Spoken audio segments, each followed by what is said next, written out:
12.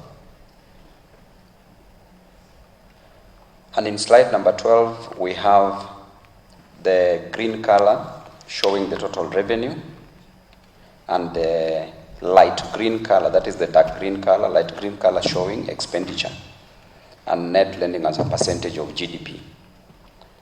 And as much as I appreciate that there's a decline of in deficit to GDP ratio, I would like to know why we are spending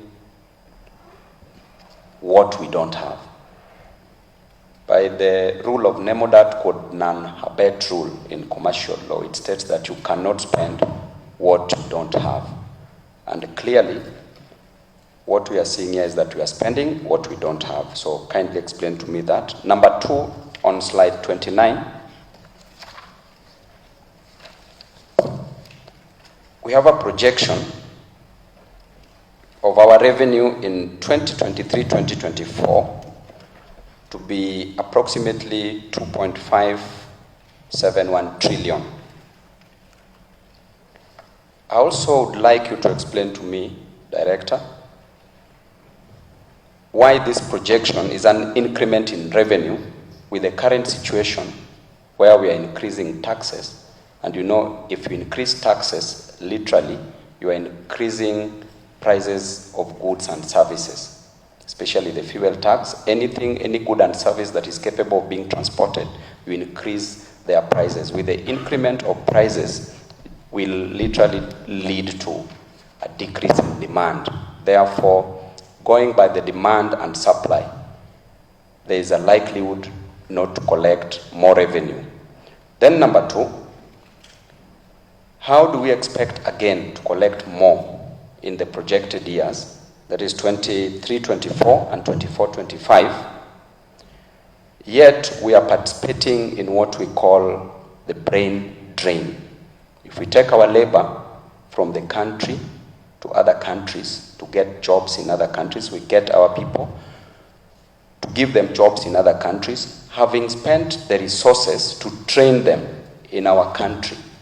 That is what we call the brain drain. And you know that the moment we take labor from our country to other countries, we are creating a deficit for labor in our country and high demand for labor in our country.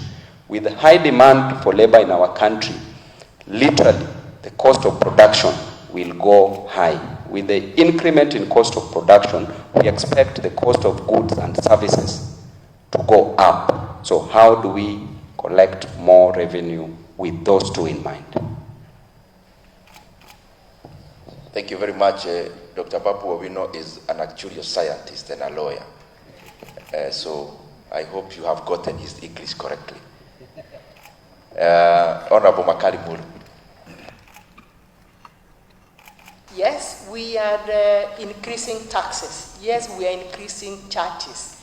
If we are not careful, we may not realize the revenue target. And that's a demonstration from slide number 10, that in the year ending June 2023, we missed all the major tax heads.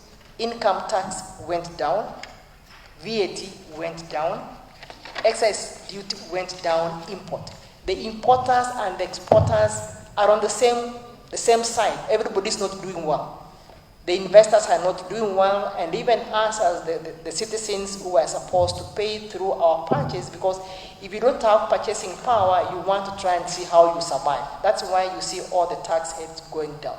And as I mentioned earlier, honorable members, is that we have missed the revenue target for the first quarter of financial year 23-24. And therefore, we need to sit back and ask ourselves, why did we miss the revenue targets for financial year 23-24? We all paid a lot of money from July based on the finance bills you have been able to pass, but we are short by about 70 billion. So we need to see how we move forward, but I'm also informed that the National Treasury and KRA are putting in place admin measures to be able to correct the revenue.